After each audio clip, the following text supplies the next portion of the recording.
Hi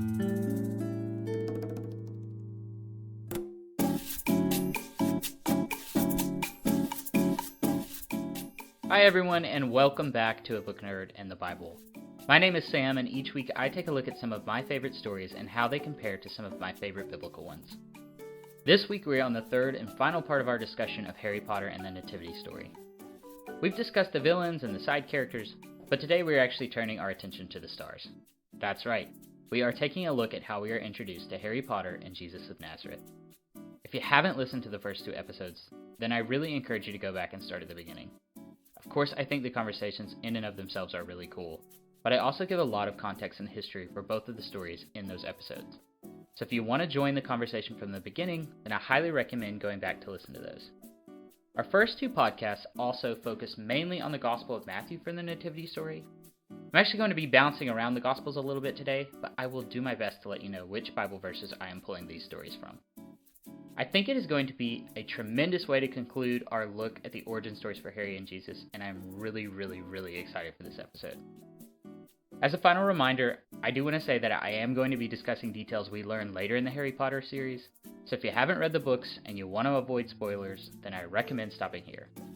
But also, Harry Potter and the Sorcerer's Stone came out in 1997, so you've had some time, peeps. With that said, I think we are finally ready to get started. So let's return to number 4, Privet Drive in ancient Israel. Let's dive in. I used this first discussion topic to give some historical background in our first two episodes. I think looking at the historical context of biblical stories is important for understanding the story itself and allows us to dive deeper into our comparisons. This week I think it is time to address the elephant in the room though. The Christmas story is a hard story to take at face value. You have angels, instructions and dreams, infanticide, babies in mangers, and supernatural stars. Christians have been wrestling with the truth of this story pretty much since the creation of the religion, and I think it's entirely understandable why many outside of the Christian faith totally disregard it. However, I want to take some time to talk about where our stories of Christmas come from and how they've changed over time. I mentioned this in our first episode, but only two gospel writers even include the story of Jesus' birth, Matthew and Luke. The Gospel of Matthew is attributed to one of Jesus' disciples named Matthew, but it is likely the account was written nearly 40 years after the crucifixion of Jesus. A general introduction to Matthew from Yale Divinity School says this account is probably intended for well-educated Jewish Christians who already believed Jesus was the Messiah. This fits perfectly from our reading in the first few podcasts, because Matthew makes several allusions to Old Testament prophecies in his telling of the Nativity. The Gospel of Luke is traditionally attributed to a physician who traveled with Paul, one of the major authors of the New Testament. Luke the physician may have actually written this account because it is addressed to another companion of Paul, and the author comes from the Greek cities where Paul's missions occurred.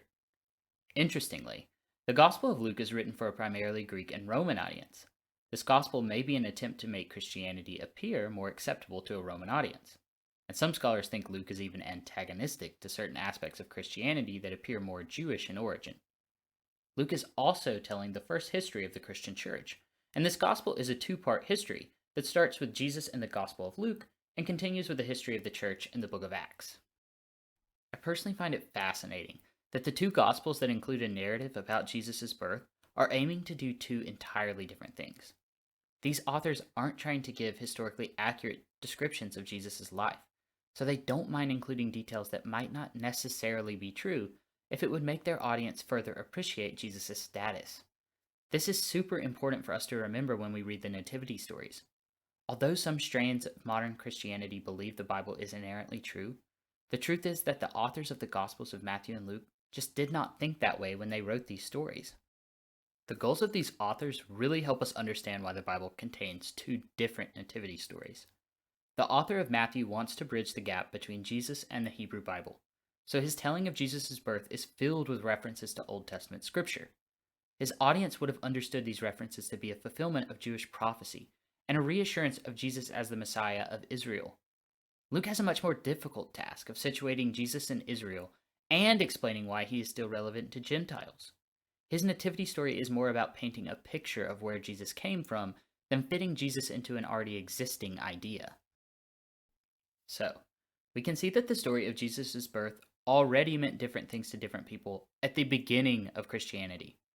Early Christians would continue to tinker with the stories of the Nativity, and I'm going to give you a little taste of how wild their ideas could be later in the podcast. But I hope this helps to understand why trying to read these gospel narratives as a straightforward history is a bad idea. The authors are taking pieces of things that they have heard a full generation after Jesus lived and trying to fit them into the stories they want to tell.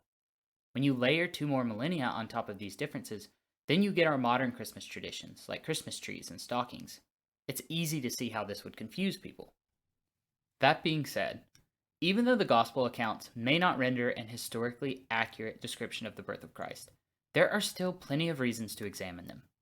Sean Winter from Jesus at Pilgrim Theological College states it this way: "It doesn't matter if they are not historically accurate, because when we celebrate Christmas, we are not remembering what happened. It's a drama, it's a narrative, and in retelling the narrative, we are not making a claim to its historical accuracy. We are simply saying that it is an important story for the church and the life of the world." I think this sums up really nicely the purpose of studying these accounts of Jesus' birth. It helps me understand who the early church thought he was, and in turn, who I think Jesus is in my own life. And that is one of the main reasons I started this podcast. I believe looking at stories like the Nativity story, alongside something like Harry Potter, helps me understand both stories and what they mean to me. And I hope it will do that for you too. I think that is all the historical background for this week. Don't forget, I give out the sources I use after the conclusion, so if you want to learn where you can find more information about the Gospels and their authors, then stick around for that. But for now, let's dive into our first point about the boy who lived and the King of Kings.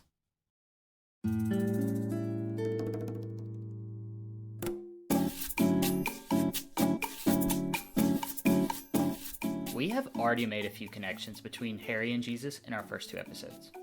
They're both hunted down by villains, they're both visited by 3 figures after their birth, and they're both marked by a supernatural sign, a star and a scar. This week, we are going to be looking in a few new places for comparisons, though. This week, we start with a look at some interesting transportation vehicles used by our heroes. In Chapter 1, The Boy Who Lived from Harry Potter and the Sorcerer's Stone, we get an introduction to one of the most beloved characters in the franchise. The half-giant Hagrid is tasked with carrying baby Harry from the remains of his house in Godric's Hollow to his new home at number 4 Privet Drive. Here, Hagrid makes an entrance that is pretty hard to forget. The book says, and I quote, "A low rumbling sound had broken the silence around Dumbledore and McGonagall. It grew steadily louder as they looked up and down the street for some sign of a headlight. It swelled to a roar as they both looked up at the sky, and a huge motorcycle fell out of the air and landed on the road in front of them." End quote. This makes for one of the most iconic moments in the book series, and it's a perfect introduction to the wizarding world and Hagrid. The motorbike is so cool that I think we forget the fact that a giant man is literally carrying a baby on it. The motorcycle in the movies has a sidecar that seats the baby Harry, but the book doesn't mention that. I think the book even implies that Hagrid is holding Harry in one of his massive arms while they are flying. Either way, the prospect of transporting a child on a flying motorcycle is absolutely insane. Logistically, this is a terrible idea, and it's frankly amazing that a 1-year-old baby soars into the sky with a giant and makes it safely to Surrey, England. Although I think it is difficult to rationalize, there are some really great literary symbols embedded in this introduction. The first is a really subtle nod to Hagrid's character. He is a giant of a man who roams the Forbidden Forest with no fear. But on the other hand, he is a true gentle giant that can be incredibly sensitive and understanding. A man carrying a baby on a motorcycle is a perfect analogy for the tough yet loving person Hagrid is. I also think the motorcycle trip represents the unexpected power and journey of Harry Potter.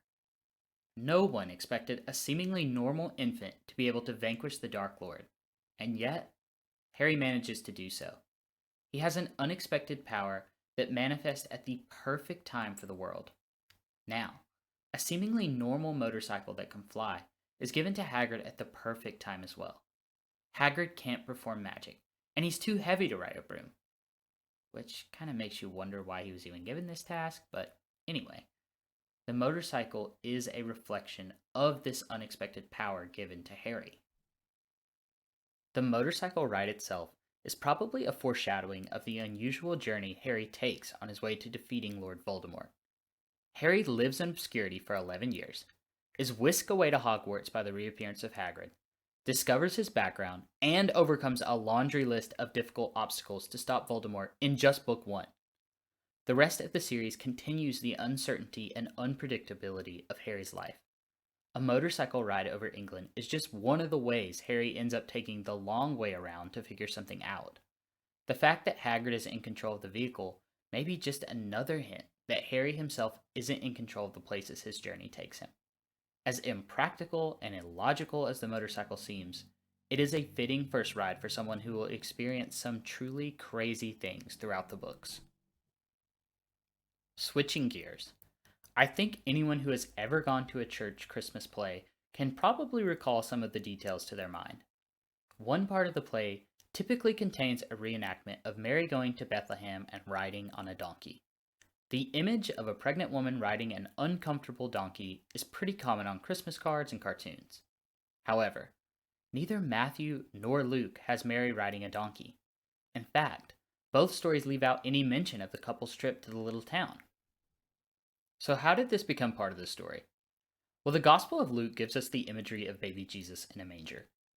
Luke writes a group of shepherds were tending their flocks near Bethlehem when an angel appears to them and says the Messiah has been born in the town and can be found in a manger.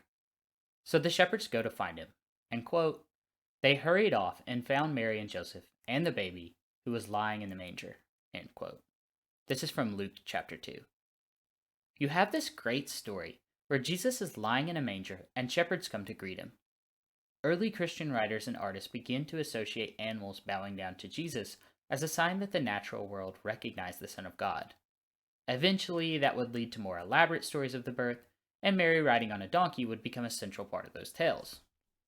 Remember when I told you that some early Christians had some truly wild ideas about the Nativity story? Well, those come in here. When they were trying to make a connection between Jesus and the natural world, some of the animals they used were outrageous. Let's just say a donkey is pretty tame next to the dragons that some authors used. All that said, although the Gospels don't mention a donkey, I think it is a detail that deserves some comparison. When we think of the Christmas story, a donkey has to be there. Heck, I even played a donkey in the Christmas play as a child. It's just too good not to discuss. To a modern reader, a donkey is an objectively horrible choice to ride on. We think of them as stubborn work beasts that are notoriously finicky. But donkeys were an important symbol for the family of David in the Old Testament. Donkeys were seen as a symbol of peace when a king would ride one into the city, and some Christian writers are probably making the point that the mother of Jesus, the Prince of Peace, is riding into Bethlehem on one. This makes sense when we remember that Luke writes the shepherds were told, quote, "On earth peace to those whom his favor rests," end quote. Today, we often interpret the presence of the donkey in the manger as a sign of the humble origins of Jesus. Both assumptions make sense depending on the cultural lens through which you view them. The donkey is probably best viewed simultaneously, as a sign of humility and peace, and we can see both of them as aspects of Jesus' future character. I think the absolute coolest comparison is how these unlikely vessels are used again later in the life of both heroes. For Harry, Hagrid fittingly takes him away from number 4 Privet Drive one last time on the flying motorcycle. Harry is now accustomed to magic and flying, so the motorcycle serves more as a reminder of how far Harry has come. For Jesus, both Matthew and Luke record him entering Jerusalem for a final time on a donkey. The thematic elements likely do not change from the Nativity story. This is clearly meant to be a sign of Jesus as a peaceful, humble king entering Jerusalem. I really love how both stories use these vehicles at the end of their tellings. It's such a great way to recall to the readers how much has changed since our introduction to the heroes, but how the heroes themselves remain tied to the same destiny they always had. Unlikely entrances lead to sentimental exits for Harry and Jesus, and it makes the stories that much more memorable.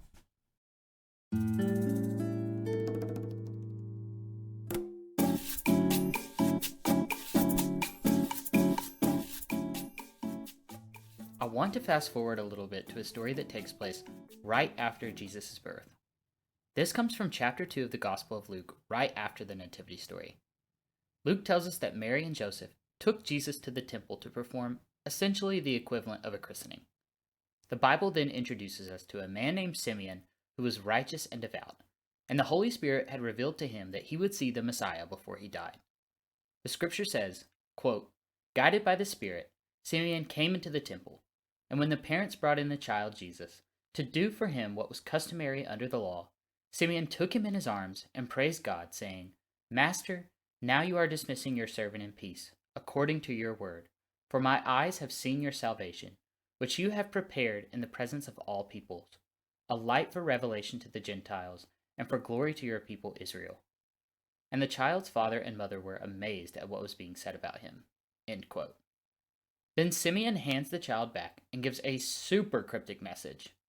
This child is destined for the falling and the rising of many in Israel, and to be a sign that will be opposed so that the inner thoughts of many will be revealed, and a sword will pierce your own soul too. Now this is some serious Messiah stuff. Old men recognizing the identity of a child is a pretty common trope in most Messiah stories.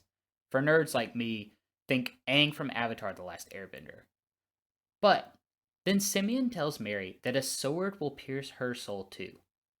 I can't imagine what response I would probably have to this. I probably wouldn't be amazed if I had had the number of dreams and angel visits that these two had had, but it would still be pretty hard to believe.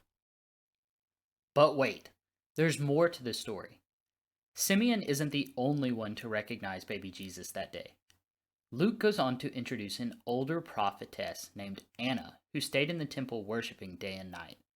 She must have heard the commotion caused by Simeon, because she decides to approach the couple. Luke says, "At that moment she came and began to praise God, and to speak about the child to all who were looking for the redemption of Jerusalem." Talk about a christening! This is a truly euphoric story, where two faithful, elderly people are rewarded by God and given a glimpse of the small child who will be the Messiah. They have to know in their hearts that they will likely never see his ministry, but they can be comforted that they know it is coming soon. I think this is a beautiful story, and it's really sad that it isn't included in more traditional Christmas stories. In so many ways, the joy Simeon and Anna experience at seeing someone who will change the world is so much more tangible to us than the supernatural things in the Nativity story. We all know the excitement of seeing a celebrity in person. I imagine that this is that feeling times 10.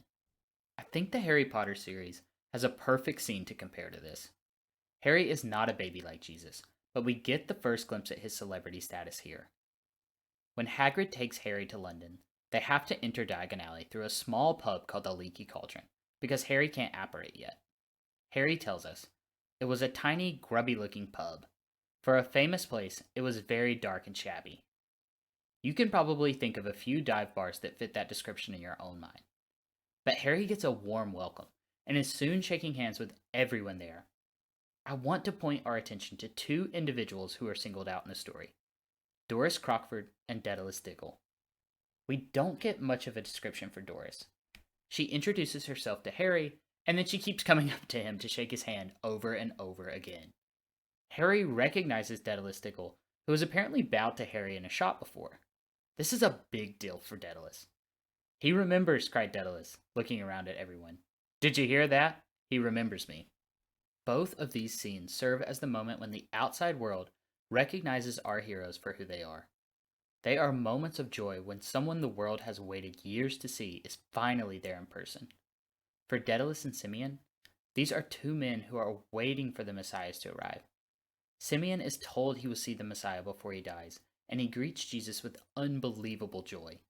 He basically exclaims he can die now that he has seen this small baby. Daedalus is sort of in the same boat. He has seen Harry at a time when Harry had no idea of how famous he was. Daedalus must have waited and waited to hear about the child after seeing him in his shop. It had to feel like a dream, and I wonder whether his friends even believed that he saw him. Now, Harry has walked into this dirty little pub in front of a bunch of witnesses. Both of these men have to be on cloud nine after seeing the mirage of a Messiah come to life. For Anna and Doris, I think the meeting has to come as more of a shock. Anna is living at the temple day and night, and she only comes over to the child after Simeon's commotion. She then starts to tell everyone in the temple about seeing Jesus, and her excitement is palpable. Doris tells Harry that she can't believe she is meeting him at last. Like Anna, she clearly did not expect to see Harry that day. However, she mirrors the faithfulness of Anna by returning to shake Harry's hand over and over again. Perhaps she even goes to the Leaky Cauldron every day, and this is her reward for the type of faithfulness she has shown. The authors are using these characters to show different things, though. Simeon and Anna are examples of devout followers who are rewarded for their faith. We have to imagine that they have some sort of high status in their community because of their relationship to the temple. They are showing both God's faithfulness to those who follow him and the recognition of Jesus as the Messiah by those who know Old Testament scripture. Daedalus and Doris are an example of Harry's indifference to class status. Harry has lived with the ultra uptight Dursleys all his life, but he walks into this dirty pub and shakes the patrons' hands until they grow tired of it. He never once comments about their appearance or makes them feel bad for drinking in the middle of the day. Daedalus and Doris are a way to show Harry's acceptance of people as they are. Harry has an amazing capacity to see through social barriers, and this is one of the first examples. I really enjoy the setting of these stories. Jesus is being brought to the heart of the Jewish world. The temple in Jerusalem would have been spectacular when Jesus is brought here for this ritual. Funnily enough, the temple was rebuilt by Herod the Great, the would-be murderer in Matthew's account of the story. There would be markets, religious areas, small libraries, all kinds of things at this place. I sort of feel like the Leaky Cauldron fills the same role.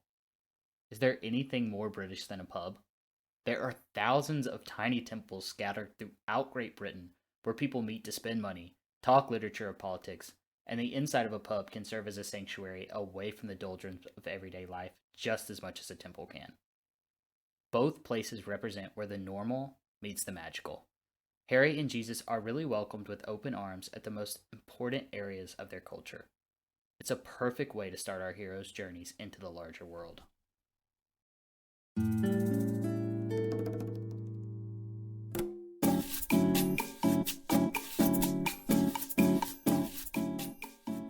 Our final point for the day is a comparison between the hometowns of Jesus and Harry. Most of our conversation for the Nativity story has involved a tiny little town called Bethlehem, but Luke says Joseph was drawn to the city because of a Roman census. Matthew simply says the couple gave birth there. Whatever reason the birth ended up there, the couple did not live here during Jesus' childhood. Matthew says after the family escapes to Egypt, Joseph is still scared to return to Israel, but, having been warned in a dream, he withdrew to the district of Galilee, and he went and lived in a town called Nazareth. Luke gives a slightly different explanation after the Simeon and Anna experience. When Joseph and Mary had done everything required by the law of the Lord, they returned to Galilee to their own town of Nazareth. If you were ever wondering how Jesus got the name Jesus of Nazareth, well, here's your answer. So what type of place was Nazareth? The city was pretty small, actually. It was home to probably a few hundred people, and it was likely focused on agriculture and some small tradesmen. According to Matthew, Joseph was a carpenter or possibly a stonemason, and he probably taught Jesus these skills as well. The family likely would be middle class by modern standards, but it's kind of tough to know for sure. Nazareth may appear idyllic from the outside, but a closer look at the city during this time reveals massive unrest. A few years before Jesus' birth, the Galilean administrative capital was raided by a local rebel who armed the town in a revolt against Roman rule. The Romans did not put up with this, and it was recorded that the entire town was burned down and its inhabitants sold into slavery. About 10 years later, a Jewish man named Judas the Galilean petitioned the people of that region to stop paying Rome taxes. It's even possible that Jesus could have been living in Nazareth at this time. Both events actually resulted in mass crucifixions of Jewish rebels, so the young Jesus would have received a clear message about what happens when you mess with Roman rule. We have talked quite a bit about number 4 Privet Drive, but I think this background on Galilee gives us some new ways to think about the relationship between Harry and Jesus. The first thing that pops into my mind is how these places seem to have horrors hidden just beneath the surface. I think it is easy to romanticize an agricultural Nazareth where Jesus would have grown up in a friendly small town. The truth is that he likely witnessed mass executions and rubbed shoulders with people bristling at the cruelty of the Romans. It's even possible that Jesus had to help rebuild the town the Romans burnt down if he accompanied his dad to the massive building project occurring there during his childhood. This is a tough world, filled with lessons about your place in it. I think Privet Drive also hides its horrors with a nice face. The house sits on a quaint street and is filled with upper middle class families. We find out later there is even a playground nearby, and the movies certainly paint a picture of well kept lawns and gardens. However, anyone who has read the series knows the abuse Harry goes through at this house. He is often underfed, he receives very little attention, and he is hardly ever given proper fitting clothes. I shudder to think what he wore during winter in Britain for those first 11 years, honestly. The Dursleys put up a wonderful front to hide these instances of child abuse.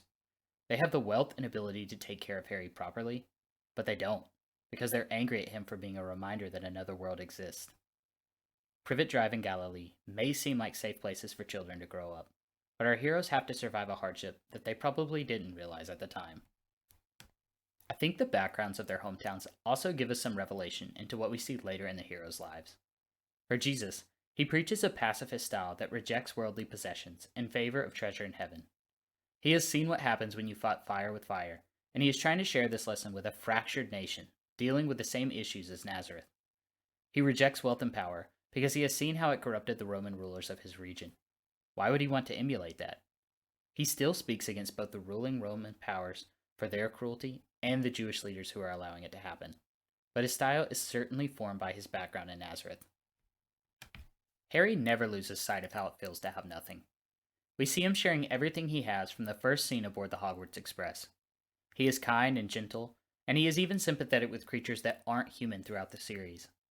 The feeling of hunger and loneliness he experiences at number 4 Privet Drive is clearly something he uses to feel empathy for others. Both of our heroes convert these feelings into something positive. Hurt people often hurt people, but these are two prime examples of how something positive can grow in poisoned places. Their hardships shape who they are for sure, but they aren't limited to that. Nazareth and Privet Drive are the last places you would anticipate these types of heroes to come from. Nazareth itself is a small town, so it already has limited opportunities. Beyond that, it can be a dangerous place filled with cruel leaders and those ready to seek revenge for the wrongs they have suffered. One gospel even records one man asking, "What good can come from Nazareth?" It's the last place you would expect a well-spoken, pacifist leader to come from. Jesus bucks the trends of his hometown, and he learns lessons that help him become the Messiah he is meant to be. The upper middle class snootiness of number 4 Privet Drive is an unlikely place to find a hero that is comfortable around dirty pub patrons, centaurs, and house elves. It's even tougher to become kind when you're subjected to the type of cruelty Harry is exposed to. However, Harry doesn't let these experiences taint his view of people. He becomes a kind and thoughtful leader who seeks the best for all. Harry and Jesus are more than the places they come from, while representing the very struggles their homes embodied.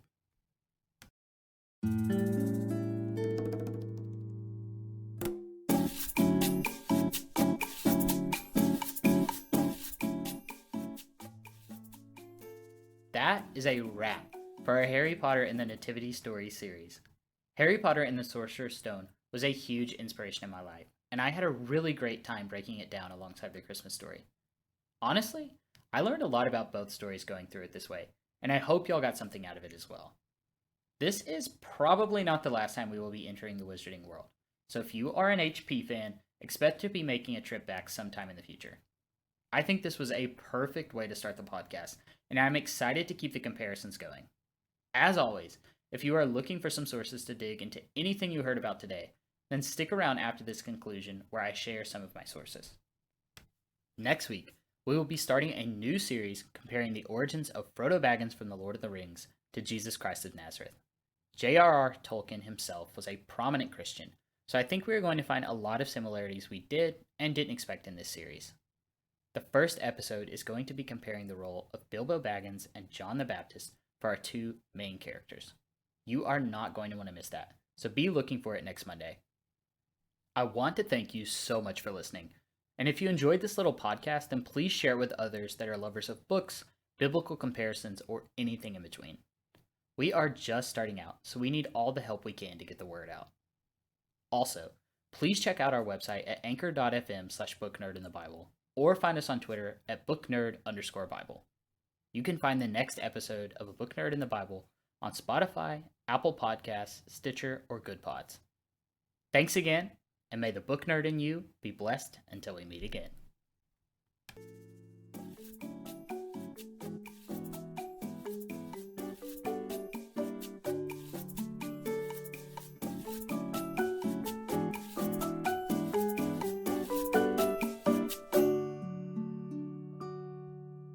As promised, here are a few good resources if you're interested in the material we talked about this week. For a look at the writers of Matthew and Luke, check out a Frontline PBS article called The Gospel of Luke, an Oxford University Press blog titled Two Christmas Stories, an analysis of New Testament narratives, a post from the Uniting Church in Australia called The Birth of Jesus, What is Fact and Fiction, Probably, and finally, the Britannica Encyclopedia article for the Gospel of Luke.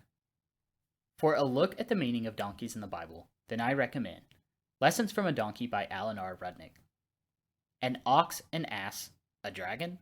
Sorry, there were no animals in the Bible's nativity scene, from the Conversation Online magazine, and Biblical Donkey from Mani Almalek, from the International Association of Semiotic Studies.